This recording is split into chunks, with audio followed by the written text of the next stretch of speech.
உங்கள் இருதயம் எங்கேயோ அங்கே தான் உங்கள் பொக்கிஷம் இருக்கும். நம்ம இருதயம் எதை நோக்கி இருக்கிறது? இந்த உலகத்தை தேடுறோமா? இந்த உலகத்தின் காரியங்களா? இல்லை அவரை நோக்கி பார்க்குறோமா? தாவீது சொன்னது போல கழுதையை தேடினவன் ஆண்டவர் ராஜாவாக மாற்றினவர். அவர் அப்படிதான் அற்பத்தை அற்புதமாக மாற்றுற தேவன், அற்பமான ஆரம்பத்தை ஆச்சரியமாக மாற்றுற தேவன். அவர் நல்லவர். ஆசரிப்பு கூடாரத்தை விட்டு பிரியாமல் இருந்தால் ஒருத்தன் கீழே நின்றுட்டு இருந்தான், வேடிக்கை பார்த்துட்டு இருந்தான். அடுத்த தலைவன் நீதான், யோசுவா நீதான், அடுத்த தலைவன் நீதான். பிடிச்சாரு அவனை அங்கே. ஆசரிப்பு கூடாரத்தை விட்டு பிரியாதவன். இன்னைக்கு நம்ம எப்படி இருக்கிறோம்? நம்முடைய வாஞ்சை எப்படி இருக்குது? அற்பமா இருக்கிறோமா? நம்ம ரொம்ப அற்பமா மற்றவங்களால நம்ம நிந்திக்கப்பட்டவங்களா இருக்கிறோமா? பிடிப்பாரு, நம்மளை தூக்குவாரு, மற்றவங்க கண்ணு முன்னாடி நம்மளை தூக்குவாரு. ஹல்லேலூயா.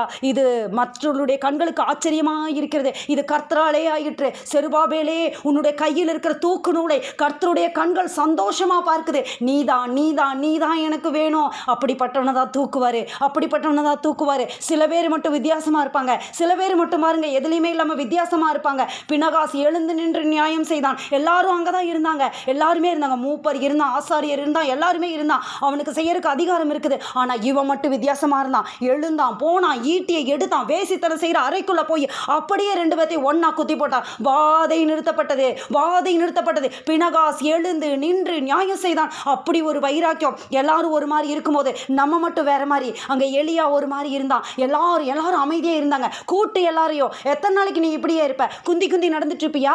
கர்த்தர் தெய்வமான கர்த்தரை கும்பிடு, பாகால் தெய்வமான பாகால் கும்பிடு. நம்ம மட்டும் வித்தியாசமா ஆவியுடையவர்களை ஆண்டவர் பார்க்கிறார். உங்க மேல இருக்கிற அபிஷேகம் என்ன? ஒருத்தரை பார்த்து அல்ல, தனித்துவம் நிறைந்தவர்களாய் ஆண்டவர் நம்மை வைத்திருக்கிறார். இழந்து போனதை தேடவும் ரட்சிக்கவுமே மனுஷகுமாரன் வந்திருக்கிறார். நமக்கான அபிஷேகம் என்ன? நமக்கான காரியம் என்ன?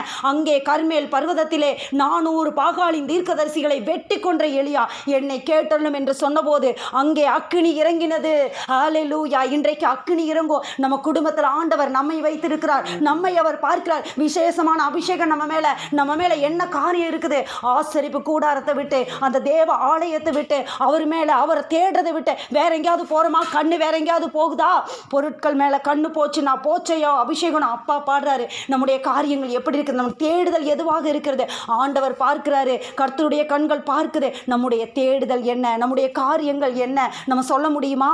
உங்களை தான் நான் தேடுறேன், உங்களை தான் நான் பார்க்கிறேன், என் இருதயம் உங்ககிட்ட தான் இருக்குது, என் இருதயம் உம்மை வாஞ்சிக்கிறது, என் மாம்சமானது உம்மை வாஞ்சிக்கிறது. இருதயம் மட்டும் இல்லை, தாவீதோட மாம்சம் கூட வாஞ்சிக்குதான். அங்க பவுல் சொல்றாரு, இந்த கூடாரத்தை விட்டு பிரிஞ்சு போக எனக்கு ஆசையா இருக்கு, எனக்கு இந்த கூடாரத்தில் இருக்கிறது அவ்வளோக்கா பிடிக்கல, ஆனாலும் நான் இருக்கிறது உங்களுக்காக நான் இருக்கேன், ஊழியம் செய்கிறதுக்காக தான் நான் இருக்கேன். ஹல்லேலூயா. நம்முடைய வாஞ்சை என்ன? நம்முடைய தேடுதல் என்ன? பரம தேசத்தை அவங்க நாடுனாங்க. எபிரேயர் 11 அதிகாரத்தில் இன்னைக்கு நம்ம எதை தேடுறோம், எதை நாடுறோம்? இந்த உலகத்தின் காரியங்களையா?